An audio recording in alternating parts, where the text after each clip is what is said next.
पूरे जो गांव हैं, इस गांव में बड़ी संख्या में चोर हैं। जो नाम मैंने आपको बताया, इन सभी गांवों में बड़ी संख्या में चोरों की आबादी है और ये भैंस चोरी का ही ये लोग कार्य करते हैं। संगठित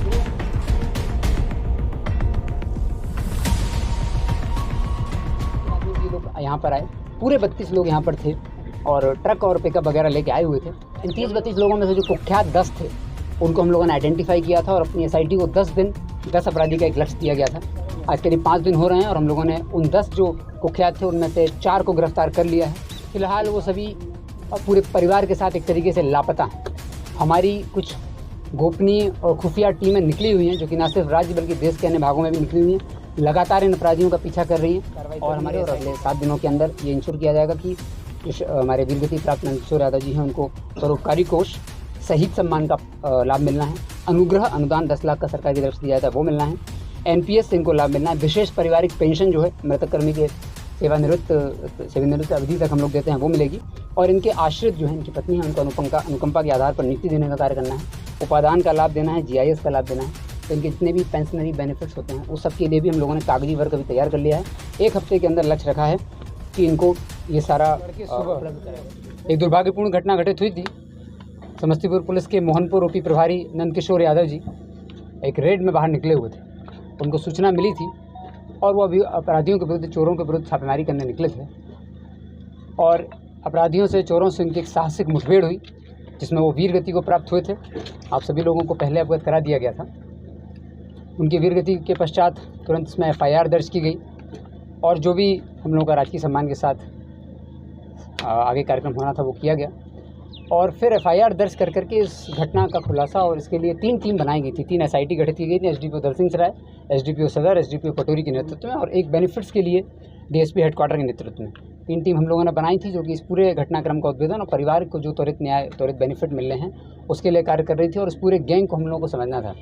FIR दर्ज करने के पश्चात इस पूरे गैंग को समझा गया, गैंग का पता लगाया गया तो इससे स्पष्ट हुआ कि ये करीब 30-32 लोगों का गिरोह है जो कि नालंदा जिला के झरहापर गांव है, कराय परसुराय थाना में, भवानी बीघा, परसापर और शान बीघा और झरहापर गांव के आसपास के 3-4 गांव और हैं और कराय परसुराय थाना के नियर बाय थाना के भी कुछ छोटे छोटे गांव हैं जहां पर ये एक संगठित गिरोह की तरह कार्य करता है।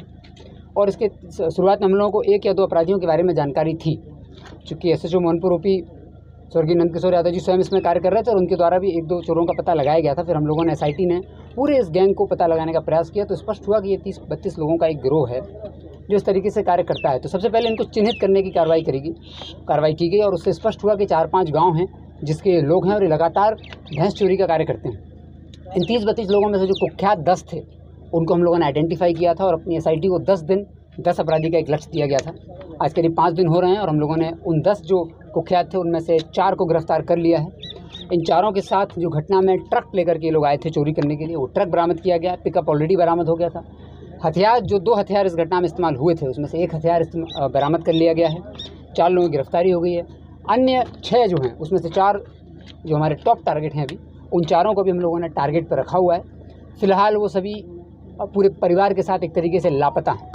हमारी कुछ गोपनीय और खुफिया टीमें निकली हुई हैं जो कि न सिर्फ राज्य बल्कि देश के अन्य भागों में भी निकली हुई हैं, लगातार इन अपराधियों का पीछा कर रही हैं और हमारे SIT का ये जो लक्ष्य है कि शीघ्र ही उन चारों को जहां पर वो हैं वहीं पहुंच करके कार्रवाई की जाएगी। और फिलहाल जो 4 लोग पकड़े गए हैं ये हमारे टॉप 10 में थे इस पूरे गिरोह के। इन लोगों को पकड़ा गया है, इनको FIR करके जेल भेजा जा रहा है। इन लोगों से पूछताछ हुई, पूरे घटनाक्रम को हम लोगों ने समझने का प्रयास किया तो इससे स्पष्ट हुआ कि ये लोग घूम फिर करके लगातार, ये पूरे जो गांव हैं, इस गांव में बड़ी संख्या में चोर हैं। जो नाम मैंने आपको बताया, इन सभी गांवों में बड़ी संख्या में चोरों की आबादी है और ये भैंस चोरी का ही ये लोग कार्य करते हैं। संगठित गिरोह है। इन लोगों का जो मॉडस है काम करने का, ये लोग अपने साथ 1 ट्रक, 2 स्कॉर्पियो रखते हैं, 2 पिकअप रखते हैं और कुछ बोलेरो रखते हैं। 30-32 लोग अलग अलग क्षेत्रों में बढ़ जाते हैं। जहाँ इन्हें घटना करनी होती है वहाँ के एक लोकल व्यक्ति से टाई अप करते हैं और उस जोग्राफी को, भौगोलिक स्थिति को समझते हैं कहाँ घटना करने वो लोग जा रहे हैं और वहाँ पर कहाँ भैंसों की अधिकता है और कहाँ इजीली ये लोग चोरी कर सकते हैं, वो आइडेंटिफाई करते हैं जगह और फिर चोरी करने के लिए निकलते हैं। जब हम लोगों ने इनका पूरा पिछले 6 महीने का जो देखा तो उससे स्पष्ट हुआ कि ये कई ज़िलों में जैसे कि जहानाबाद, गया, मोतिहारी, सीतामढ़ी, शेखपुरा, यहाँ पर भी भैंस चोरी की घटनाओं को लगातार अंजाम दे चुके थे।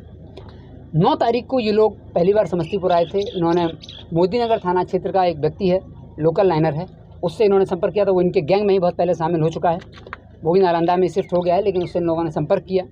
संपर्क करने के बाद इन लोगों ने समझा कि कहाँ से चोरी करनी है।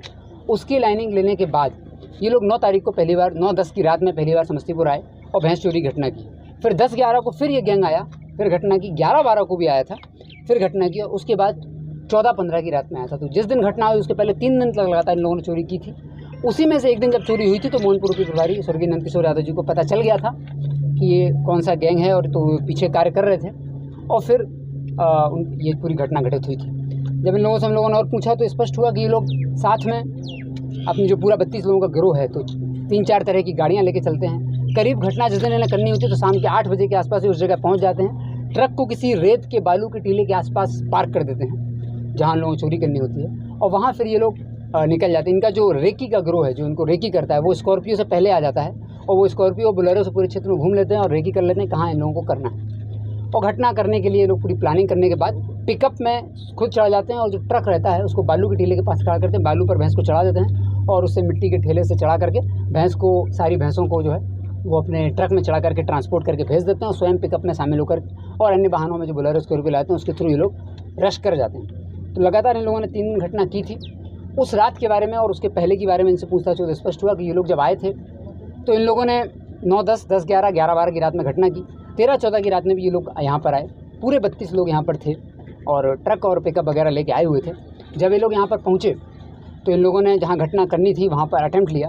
रात में वहाँ पर कुछ गाँव के लोग, चूँकि ये लोग जब भी घटना करते हैं तो इन लोगों का जो उद्देश्य रहता है भैंस को चोरी करना रहता है, और चोरी करने के पश्चात भैंस को ठिकाने लगाते हैं। तो ये चूँकि ग्रामीण क्षेत्रों में करते हैं, खास करके दियरा क्षेत्रों में ही ये जाते हैं, तो वहाँ पर ग्रामीण लोगों के जग जाने से कुछ दुर्घटना की संभावना इन लोगों को रहती है। इसलिए अपने साथ, इनके साथ कुल जो पूरा 32 लोगों का गैंग है जो यहाँ पर आया था, उसमें से 4 लोग जो है वो हथियार लेके चलते हैं। और इन लोगों का काम होता है कि पूरे गैंग को, अगर पब्लिक जाग गई तो सुरक्षित स्कॉट करके निकालना, और अगर पब्लिक जाग गई है, लोग ग्रामीण लोग जग गए हैं, तो हवाई फायरिंग करते हुए लोगों को ले जाना। जिस दिन ये घटना हुई उस दिन भी यही हुआ था। गाँव के लोग कुछ जाग गए थे उजियारपुर थाना क्षेत्र में, और वहाँ पर इन लोगों के द्वारा हवाई फायरिंग करके वहाँ से निकला गया।